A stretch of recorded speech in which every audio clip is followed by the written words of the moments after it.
So let's say I'm finding out this body is way too long and I want to shorten the body. I may feel stuck because see this how this goes nicely, forms the back of the body and then comes down and forms the bottom.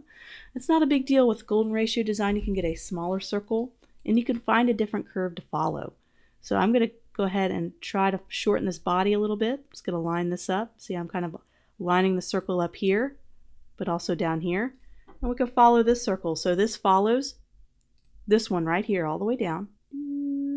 And then we could start to change and it can follow this one now. So I could shorten the body. So it's really just following those curves. As long as you follow those curves and they're all within the golden ratio, it's all fair game.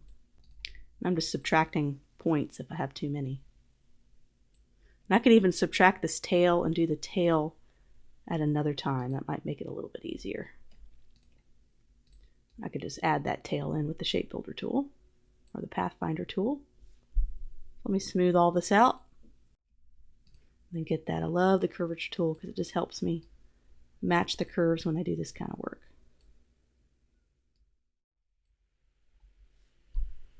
So now we have a shorter body and we can go ahead and toggle that on, kind of see how that's starting to form.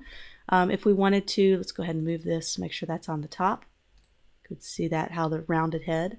You could always make the head bigger or taller. You just combine those circles and find opportunities to use them. And also make sure you keep the circles that are being used. So if you have any circles that aren't being used for a curve, delete them because it can be a crazy mess if you have something super complicated. So I think all of these circles are being used on some curve at some point.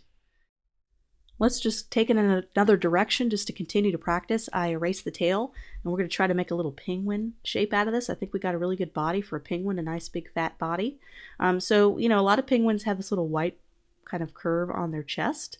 And once again, the golden ratio can come in handy kind of trying to find where that curve would start and begin. We could do it here and have it become this little area right here. We can get an even bigger circle and try to find the curve that way. So maybe right about here. And what I like to do is find another opportunity to line it up with another circle. So see how this lines up right there at the tip of the nose? So that could be a good location. And you could also use the Shape Builder tool to draw and subtract the shape as well. But I'm just going to draw it here real quick on top. Go ahead and make that a solid color. We can go back and fine tune where it bends using the curvature tool. Whatever tool you like to use. If you just like using the pen tool, nothing beats the curvature tool when you're trying to do curves though. And we can make this a different color. We can make it a little bit lighter so we can kind of know what shape it is and send it behind. You can also put the circles on another layer so you don't accidentally select that. Yay, and now we can create little feet and we got our little penguin icon. We can even create an eye with the golden ratio. Let's go ahead and go ahead and get 2 of these little ones. Let's go ahead and grab all 3, bring them over. And what I'd like to do is see how these kind of cross over here. We could put the eye in that location. Seems like a natural fit.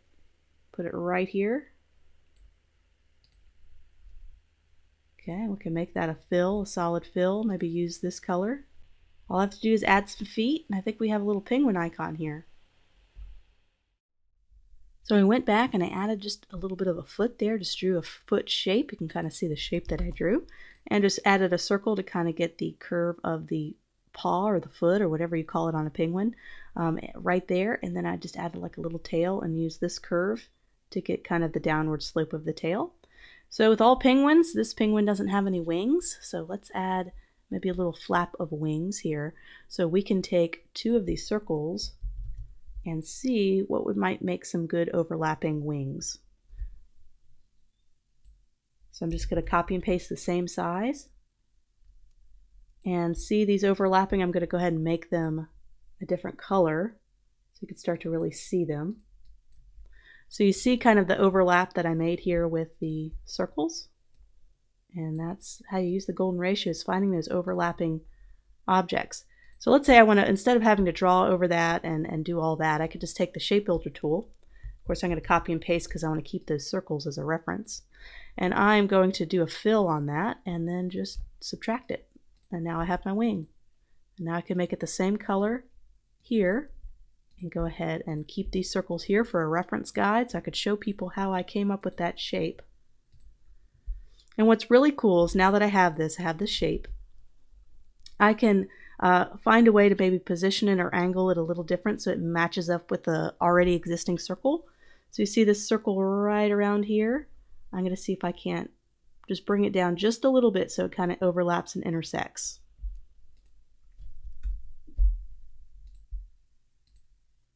So at least there's some kind of connection with the other circles.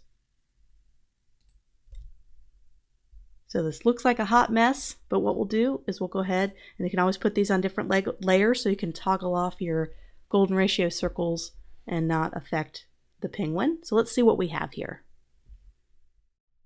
So here's our penguin taking shape, and I decided to extend this white belly portion all the way up through the neck after looking at some reference photos of penguins. So it's really good to kind of check on a real photo just to kind of see in terms of their anatomy how it looks. So I just kind of did that, and I used the golden ratio as inspiration. I also switched out the colors, started to put some coloring into our icon if we wanted to add colors. So I'm going to toggle on my golden ratio layer here so I can toggle it on and off. And I made it a nice color that's going to have a nice high contrast so I can kind of see kind of what's going on here with all these different overlapping circles. And what I did when I zoomed in here, you can kind of see my inspiration for doing some of the curves of the neck. So I used this circle to kind of do the curve all the way up, and then used kind of curves to go down. So just kind of using the golden ratio already existing circles to create additional shapes. So there you have it. I also have a shadow here that I cast. That's just a little extra thing I did. And we did this in about 20 minutes or so. So not bad for a little icon in 20 minutes with a big help from the golden ratio. And so a lot of times I'm going to go ahead and lock this layer. Now I just have my golden ratio circles. And what I want to do is I want to select my circles, and you'll see this a lot done with golden ratio logos. As I'm in my stroke panel, and I'm going to click on dash line. So I'm going to click on dash line. It's going to make them all dashed. And we're going to make it a much tighter dash. So let's go ahead and make it a 2. And so you can kind of see, when you see the have the dashes, you can kind of make out the circles a lot easier. And I'm even going to adjust the color just a little bit. There we go. So now people can have a better idea of kind of where these intersecting circles are. Just the dotted lines just kind of help guide the eye a little bit better. So there you go. I'm just going to add a little bit of color and pizzazz and have a final presentation for a little penguin icon. So that's kind of the basics of how the golden ratio works. We're going to do a practical logo design project now. We're going to be doing this Pacific Calm. It's a gym and a spa. I'm going to put a little client brief in the next lesson so you can kind of see everything we need to know before we tackle this logo. We're going to do the entire logo design process using the golden ratio as our main driver. We're going to be able to pick out typography and font pairing. And lastly, we're going to be applying it to products and doing final presentations. And then we're even going to take this logo and export all the files we'll need for the client. So we're going to go through that kind of last half of the process that we didn't do in the Coffee Guild logo. We're going to be able to export the files and work with that final logo so you can kind of see all the way to the end of the process. But you get to do it with a different brand. So I'm really excited about this next one.